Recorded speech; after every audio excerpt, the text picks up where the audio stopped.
Okay, we've used 220 grit sandpaper to sand this down a little bit. So we're going to wipe all of this down. Then we're going to put another coat of white on here, and then we should be in pretty good shape with it.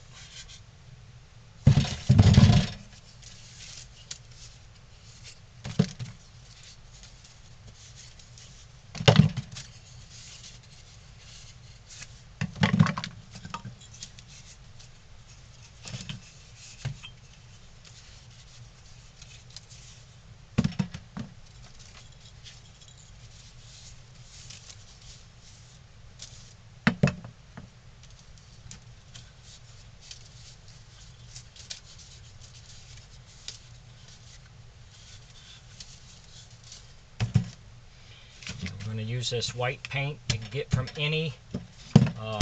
just about any store. Any craft store, Target, Walmart, they all carry this type.